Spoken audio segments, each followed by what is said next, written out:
So first of all, we're really honoured to have this gentleman here with us tonight. He is completely steeped in the world of Middle-earth and The Hobbit. He's an acclaimed writer and author in his own regard. Some of you may know that in the 1980s he did a fantastic BBC One radio adaptation of The Lord of the Rings. We're absolutely honoured to have him here this evening. Please give a huge round of applause for Mr. Brian Sibley.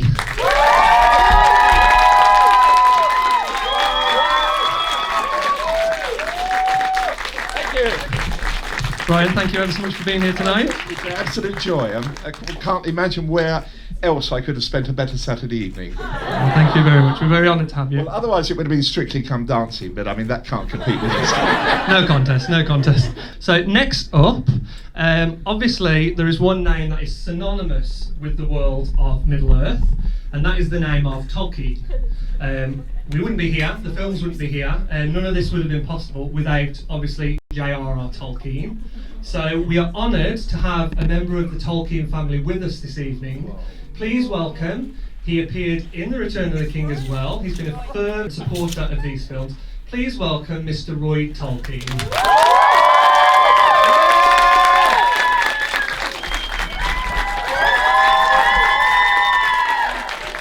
Roy,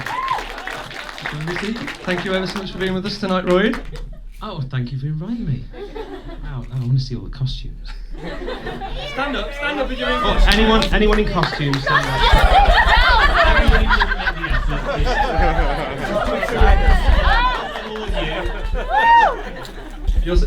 There's some really exceptional cosplayers at the back. You can't quite see them because we've got this blinding light shining down on us, but they are fantastic. We've got some Mordor orcs, we've got Aemir, we've got some Ithilien rangers, we've got Alexander who's come as a hobbit, so yeah, we've got some fantastic cosplayers. You will be able to see them in greater detail later. I can't help thinking that spending 3 hours in a cinema in armour is probably the equivalent of spending the entire Siege of Rohan or something. It's the price they pay for their passion, Brian.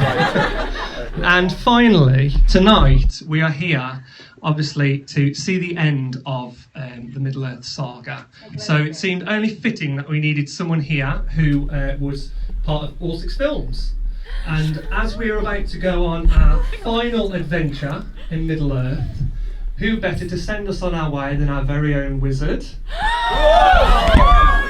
Right for it. Ladies and gentlemen, he sent Bilbo on his adventure, he sent Frodo and the Hobbits on theirs. I can't quite believe I'm about to introduce him, but it is my honour and privilege to do so. Please give the warmest possible welcome for Sir Ian Mckellen.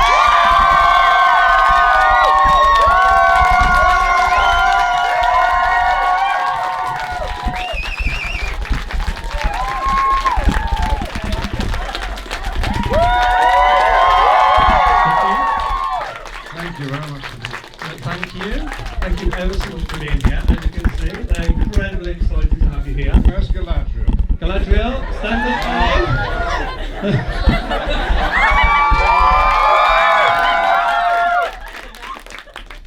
up. Where's Bilbo? Bilbo's up there. I brought my Bilbo's costume. The female version. Transgender.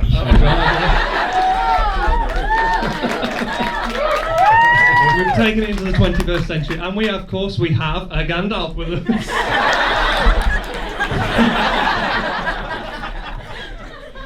So obviously I want to start by saying we're absolutely honoured and privileged to have all 3 of you here with us this evening. Thank you so much for agreeing to come to this event. I know it means the world to me, and obviously means the world to this world collection of fans, so thank you. We're going to do... I never thought I'd be in that position. Okay, so we'll start with Brian. Brian, obviously you've been involved with the world of Middle-earth and Tolkien for many years now. You've written extensively about it, and you've also were involved, co-jointly responsible for that fantastic BBC radio adaptation of The Lord of the Rings. Thank you. You're very welcome. It's widely regarded as the best of its kind. So what I want to ask tonight, we're here at the end of the journey. the end of these films. So from your perspective as someone who's so steeped in the world of Middle-earth, what do you think the lasting impact of these films is going to be on the world of Tolkien? Well, that's quite a difficult question to answer in one way. In another way, it's terribly simple, because before these films, everybody had their own idea of what the characters looked like, what Middle-earth looked like. I remember when I did the radio version that somebody wrote in to say that Robert Stevens, who was playing Aragorn in the BBC radio version, didn't sound like Aragorn.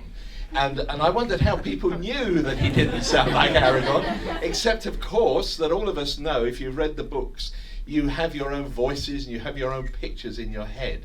But of course, from the moment Peter Jackson set up cameras in New Zealand, and New Zealand became Middle-earth, and Ian became Gandalf, and Elijah became Frodo, and all the characters, the actors assumed the characters that they play in the films. From that moment on, it stamped absolutely, resolutely a mark on how we perceive these books and these stories. So much so that I notice a lot of fan art, I'm sure you guys do too. In the past, I can remember that people imagined all kinds of ways in which Gandalf or Galadriel would look, or Gimli or Legolas, but now everybody seems to draw them looking like they looked in the film, because that is the power of imagery. But it's much more than that, because what Peter Jackson gave the audiences of the world through these films, I think, is something which is equivalent to the books. It's different from the books in many ways, but the reason I say it's equivalent in that it is created in cinematic terms, something which is mythic, something which is quite extraordinary. It began with that first film, The Fellowship of the Ring, all those years ago, and it's gone on right through to tonight. And that is something which will never ever be changed. Whatever Peter Jackson does, whatever any of us who've been involved with it, either centrally like Ian or tangentially like myself, whatever else we do, we're always going to be remembered for having some association with those pictures. And that is a fabulous and a fantastic thing to have achieved. Okay, thank you. Absolutely fantastic answer. So now we're going to move across to yourself, Roy. Don't ask me a tough question. I'm not going to give a good answer. I was going to say, he's kind of set the, Yes set the or bar no. quite high on that one. Okay. Well, actually, I'll ask you a very similar question. So, obviously, you've been a firm supporter and advocate, as we said, of these films. Yes. Now, obviously, you're very close to the source material. So, what were your first thoughts and expectations way back in the late 90s when the Lord of the Rings movies were first announced? What were your expectations then, and how do they compare now that the films are coming to an end and they've actually become not just a reality, but such a fantastic reality? Well, when the first rumours came about that this guy, Peter Jackson, was going to be making these films, I actually knew about him anyway because I was a big fan of Bad Taste and Brain Dead and those sort of films. I really wanted to get into sort of horror makeup and special effects, but I lived in Wales and still live in Wales, and it's kind of difficult to do it in Wales. So I knew that this was going to happen and followed all sort of rumours on the internet, and then I completely shut myself away from it. I didn't want to give anything away from me. And actually, to kind of touch upon what you said, I had a fear that I'm a very visual reader, and those images that I have, that I created in my mind from reading The Hobbit and Lord of the Rings many times, I thought I was going to lose that, and actually I was quite surprised that when I did watch the films, it didn't lose it, it just replaced it, and it augmented it, it made it more real for me. But I just didn't watch anything. I didn't sort of see any like leaked spoilers or anything. I just wanted to see it fresh when I went to the cinema and watched it. And what was the last question at the end of it? Just how what your expectations were then compared to how your Perception of the films are now. Has it changed? If you said you were quite a supporter of Peter Jackson's anyway. Yeah. Still am, still exactly the same. Actually, probably I would say more respect now because he's seen it through to the end, and that's a massive undertaking, not just for Peter but for everyone involved, all the crew that were involved, and the actors and the people who played other roles in the film. It's a huge legacy and weight to carry. So I think now there's a more respect for Peter and what he's achieved for all of this. But I'm still a huge fan, and I'm going to enjoy watching this again. I haven't seen it since the premiere, and actually I kind of didn't watch it so much because I was so excited. So this will be the first chance I'm able to actually sit down comfortably and watch it for like 3.5 hours. Is that what it is? The extended? just shy of. almost. Just- About 3 hours. Wow. Yeah, so in general, I'm just very excited and thrilled for all of that, and honoured to be carrying the legacy of being related to Tolkien. That's it. How was that? Fantastic, thank you. Fantastic. Thank you. Okay, and now moving over to yourself, Ian. Now, obviously, we've said goodbye to Gandalf before when Lord of the Rings films came to a close, and we always had this hope that these Hobbit movies would eventually become a reality, as they have. But now tonight, seeing the extended version of the third Hobbit film, it really is the last goodbye. So, how do you feel about finally saying farewell to Gandalf, and what will you personally miss the most about working on these amazing films? Well, you know, I haven't said goodbye to him because every day of my life somebody comes up to me and wants to have a chat. What I like most is that nobody mistakes me for Gandalf. They know I'm his representative. I'm rather like the Father Christmas in the shop. You know, I'm not the real Father. And so, you know, every day of my life since we finished shooting, someone's reminded me that I was in these films, and I couldn't be happier about it. And the fact that they're good, if they'd been dreadful films, I mean, wouldn't that be awful? And you'd like them because they were dreadful, you know. But about the fans, I mean, the true diehards like you. When we started off in 2000, it was. Some of you probably weren't born. My God, dreadful thought. And. There we were. It was a rather doubtful project, you know, and Wellington wasn't the easiest place to be making a film. The first films was shot in an old paint factory. You've probably seen it down in Miramar. We did go out on location, that's true, and all those places are very real, but it wasn't a very comfortable shoot. And we were badgered. The internet had just been invented. I've just got my first computer, and Peter, of course, very keen on the internet, and very keen that he could make contact with people he didn't know very, very quickly. And he encouraged me to do the same. But it did mean that I got an awful lot of messages from huge fans of your great-grandfather saying, are you Tom Bombadil was the number one question. And I kept saying, look, this is Peter Jackson's Middle-earth. Or version of it. If you want what you think's the right Middle-earth, you go and make your own movie. Well, so it was a little bit nerve-wracking, but then the first film came out, my favourite incidentally, and we had to go back to New Zealand to pick up shots for the second and third Lord of the Rings.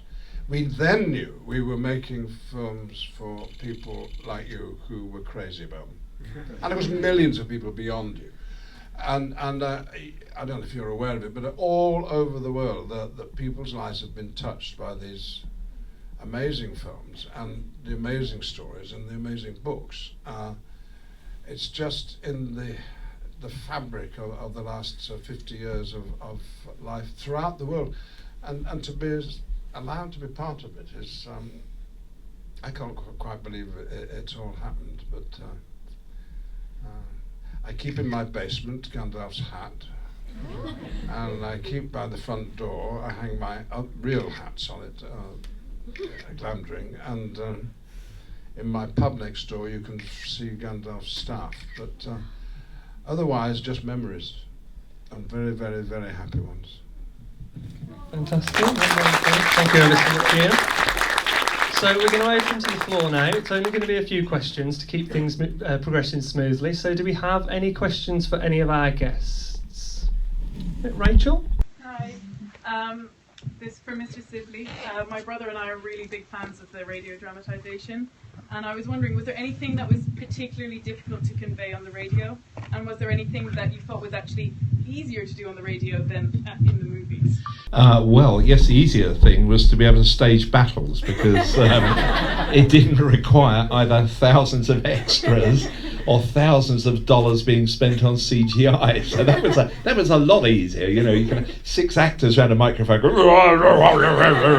and somebody banging a sword on or probably not a sword, but probably a spoon on the back of a saucepan or something. You know, it wasn't like that. But anyway, yeah, I would say that those things were easier. I think the hardest thing in a way to do on radio was Tom Bombadil, which is why I didn't do him. So let's get that out of the way first, just in case anybody wants to bring it up. But I think that the difference between the two media is, of course, that radio still allowed you to create your own landscape in your own pictures, hence the man who didn't like the sound of Robert Stevens. But I think what the films have given us, particularly, apart from the acting, and I know Ian feels this very strongly, is just the contribution of New Zealand, because New Zealand has become, for so many people, what Middle-earth ought to look like. And if England had retained the kind of the look that Tolkien dreamed of being old England, then it would look like parts of New Zealand. And the fact that the films are underscored, if you like, by the beauty, the extraordinary beauty, physical beauty of New Zealand, I think is part of the reason they work so well. Thank you. But thank you for liking the radio series. She's not alone. Trust me. Okay, do we have any other questions? Yes, Cara? For Ian, was it harder to shoot the Hobbit than a lot of the Rings because of the new technologies and stuff? Oh dear, the hardest thing of playing Gandalf was that I was never allowed to look into the eyes of Frodo or Bilbo. I always had to look at the belly button, and they had to look at the top of my hat to preserve the illusion that I was a great deal taller than they were. That was very, very hard. But in most scenes it got harder because there were all sorts of complicated ways of shrinking Elijah and Bilbo and the dwarves, and making me look taller. And the most extreme, most difficult time of all was on the first day of shooting The Hobbit, when Peter had all the dwarves in one set.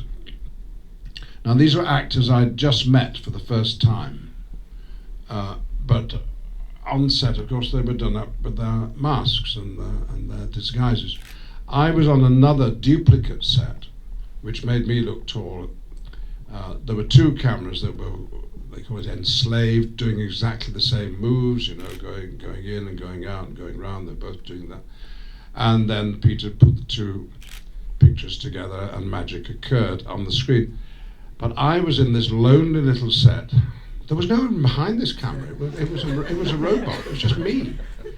And photographs of the actors who I had met on little stands, and there they all were, representing the way they were sitting over there. And when one of them spoke, it lit up. Well, the amount of imagination that it took for me to believe that these were people I knew frightfully well. It was absolutely ghastly. And at the end of it all, a day of this, I sank my head in, forgetting that the microphone was still on, and said, this isn't why I became an actor. And it wasn't. And I called Peter up that night. I said, if you want to get John hurt, you're welcome. And I really meant it. I thought, I can't do this for another year. And we didn't. He arranged to do... there were other ways of doing it, and those are the ways that he chose. And of course, typical of Peter and Fran, that the next day I went into work, and inside my little tent, which was inside the big studio, where I could relax and learn the lines and so on, there were carpets, there were hangings, the remains of Rivendell scenery, there was fresh fruit, there were flowers. I could have done with a dancing boy or 2, but...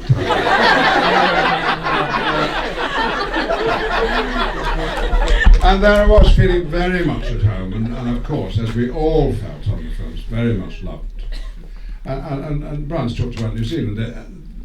Of course, New Zealand, the scenery there, absolutely, but the spirit is the other thing, which is... they are all hobbits. Peter's a hobbit. He likes his food. He likes to have a good time. He's always laughing. He's a merry man. He loves life, and he adores New Zealand in the way that hobbits adore Middle Earth. And it's you just fall in with them, and I'm rambling. Thank you. No, I think everyone will agree we could listen to all three of our guests talking for hours. We've got time for one more question, however, because we do have to move things on. Do we have one more question? Yes, Kimberly at the front. Yes, sorry.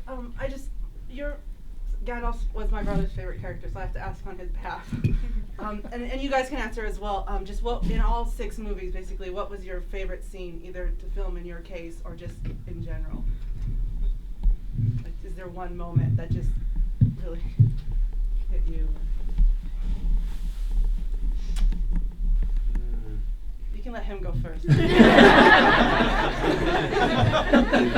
you on the spot a bit there. Well, I played a cameo in Return of the King, and I think Ian will agree, by far, that's the best cameo ever played on screen. Yeah, I mean, of course. Yeah, that's that. I know what my favourite moment is, because Ian was there as well. It was when the first footage was being shown for the first time in Cannes, about 10-15 minutes of the film. There were a few kind of setting up shots of Middle Earth and Gandalf walking towards Hobbiton and so on, but then most of it was the Mines of Moria sequence. And I remember sitting in that cinema in Cannes and watching that footage, and although there's millions of scenes in the film later on that I love or I'm moved by, particularly the parting of the ring bearers at the end, but that sequence stands out for me just because I remember sitting in a cinema of hardened movie critics who just gasped when they saw those extraordinary scenes in the Mines of Moria, long before CGI had been honed to the level where it is now. So that, for me, although it's by no means the most pastoral or the most beautiful or the most moving scene, is a scene that sticks with me because it was just so impactful on everybody who saw it. Ian, have you thought of something yet? I got something else as well. Anything concerning hobbits, and especially when they're involved in Hobbiton and when they're living around, just their normal everyday life there. It's just so beautiful and idyllic, and I believe you guys, because I've watched you guys go to Hobbiton, and it's just the most incredible place just to visit. I've been there luckily a couple of times, just sort of when I've been over there, and I could easily move in. It's the type of idyllic sort of countryside that we all would dream of living in. Well, so anything. You know, Peter Jackson has the man-sized hobbit hole in his garden. Yes. Have you stayed there? No. Have you, Sir Ian? No, I was the first person to have dinner there. But if you stay the night, and you can stay in Bilbo's. You've got to be friends of the Jacksons. Put a word in for us. But you'll be unhappy to know that by the bedside of Bilbo's bed, there's a telephone. Well, the first day, we got the makeup right, we got the costume right. The performance just seemed relatively easy once we saw what Gandalf looked like. And I was in the cart, and there was a horse. And I came up that rise, like the picture that John Howard drawn for the for your great grandfather's book, and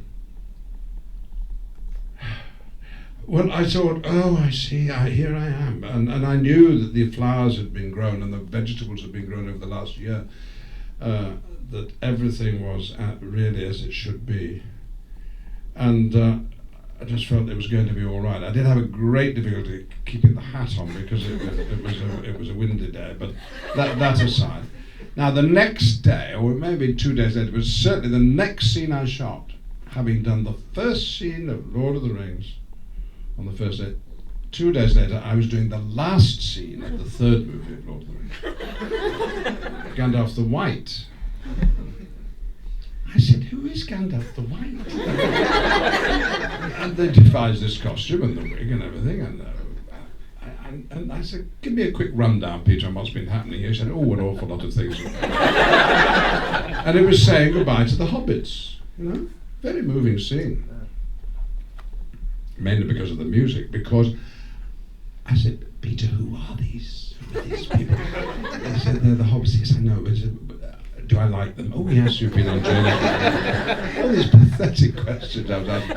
But you will notice the next time you see it that there is nothing happening on Gandalf's face whatsoever. Because I thought that was the best policy. Absolutely no. Like Greta Garbo on the prow of the ship, who was told to do nothing because the music would do it all.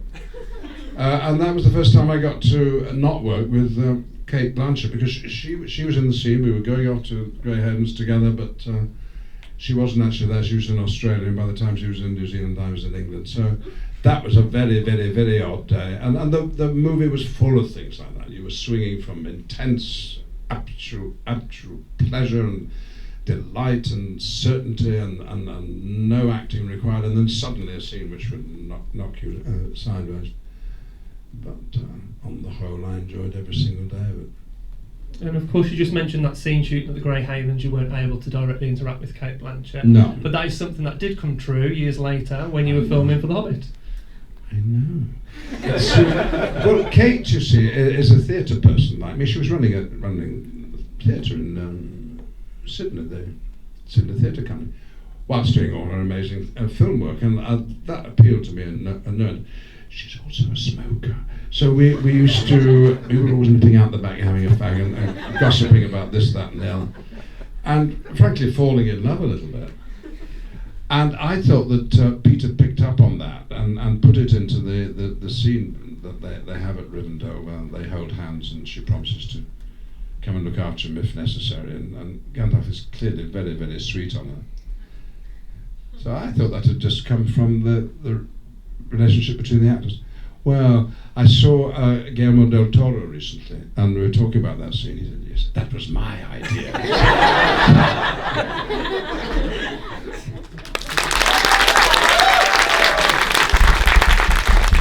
Okay, thank you very much. So yes, we have one big final round of applause for our three guests.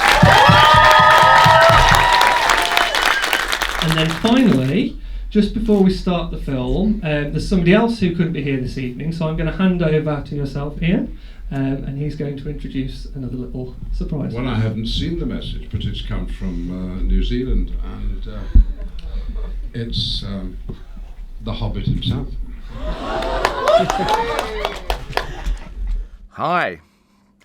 I cannot believe it's a year since all of you guys and girls were down here in New Zealand, and I was showing you the early unfinished version of the Battle of the Five Armies. That was a really interesting night for me, and I'm glad that we finally got all those previous shots replaced. I think we got every single one. Didn't notice any left in the finished movie. But it was a very unique experience, and it was one that you were very generous and warm in your support of the film.